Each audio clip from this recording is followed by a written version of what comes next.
င်္ဂလာပါကျွန်တော်ဒီနေ့ရောင်းချပေးမယ်နိုင်လေးက G-Shock GPS 100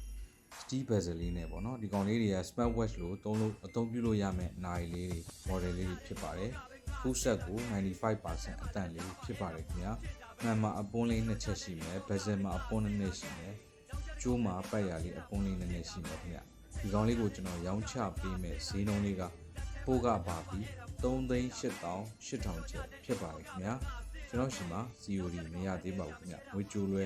ဝယ်ယူနိုင်ပါတယ်ခင်ဗျငွေလွဲရောက်ရှိပါက Right Express Delivery ကားဂိတ်ရောက်သည့်မြည်သည့်မြို့နယ်ကိုမစိုးကျွန်တော်ပို့ဆောင်ပေးပါတယ်ဗျ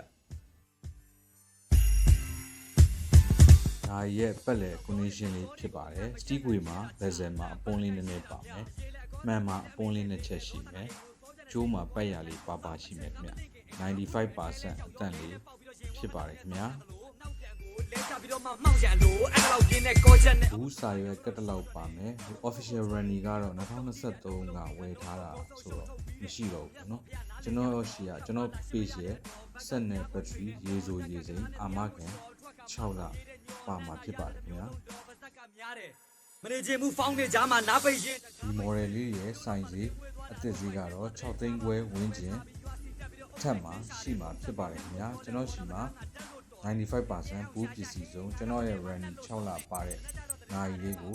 4သိန်းအောက်နဲ့3,800,000ပို့ကပါပြီးနဲ့တန်တန်လေးရောင်းပေးထားပါတယ်ခင်ဗျာအမျိုးကိုတိတ်ချစ်လက်ခါကြကပစိုးကိုလိပ်ပြီးထမိန်ဘုံတီကြည့်ရှုပေးလို့ကျေးဇူးပါခင်ဗျာဒီသွေးတောင်ရောက်ကိုတက်ရင်ဖြူပါသေးတယ်လူကငင်းမဲ့ယူပါပွေးပြီးစိတ်တက်ရှုပ်ပါတဲ့အမျိုးကိုဖေကဖြူမလားသေးချေမောမဲ့ဖေသူတို့ကထင်တယ်လို့မဖြူတဲ့အပြင်နူသွားသေးတယ်တားဖကြားတဲ့ဝင်စကားတွေထိုးကိုညောက်ကမြက်ပြဿနာတက်အောင်ဒီကြားတဲ့ကြီးစားလည်းမနေရဖေကခဏခဏဗျာ